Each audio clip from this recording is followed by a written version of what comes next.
रामकृष्ण हरी मंडळी, शेअर बाजारची ओळख भाग 2 मध्ये आपले स्वागत आहे.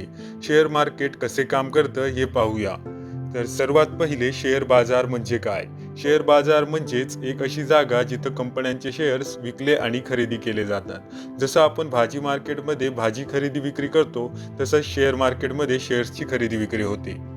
स्टॉक एक्सचेंज म्हणजे काय? भारतामध्ये मुख्य 2 स्टॉक एक्सचेंज आहेत. पहिला बॉम्बे स्टॉक एक्सचेंज, दुसरा NSE म्हणजेच नॅशनल स्टॉक एक्सचेंज. या एक्सचेंजवरती हजारो कंपन्यांचे शेअर्स लिस्टेड असतात आणि रोज लाखोंचा व्यवहार होतो. शेअर्सची खरेदी विक्री कशी होते? साधी भाषा वापरून सांगायचं झालं तर शेअर्स थेट एक्सचेंजवरून विकत घेऊ नाही शकत. त्यासाठी तुम्हाला ब्रोकर किंवा ट्रेडिंग प्लॅटफॉर्म वापरावा लागतो, जसं की झिरोधा ग्रुप किंवा दुसरा कुठलाही. यामध्ये डीमॅट अकाउंटमध्ये शेअर्स साठवण्यासाठी असतो आणि ट्रेडिंग अकाउंट हा व्यवहार करण्यासाठी आणि एक बँक अकाउंटही असतं जे पैसे भरण्यासाठी.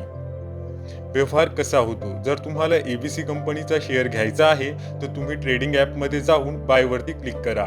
तुमची ऑर्डर NSE किंवा BSE वर जाते. तिथे कोणी विक्रेता तयार असेल तर तुमचा व्यवहार पूर्ण होतो आणि शेअर्स तुमच्या डीमॅट अकाउंटमध्ये जमा होतात.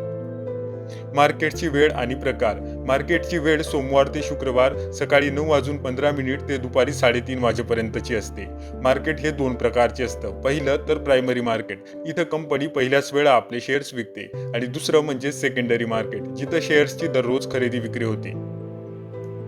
पुढच्या भागात आपण जाणून घेणार आहोत की डीमॅट अकाउंट काय आहे आणि ते कसं उघडायचं. तर नक्की बघा शेअर मार्केटची ओळख भाग 3.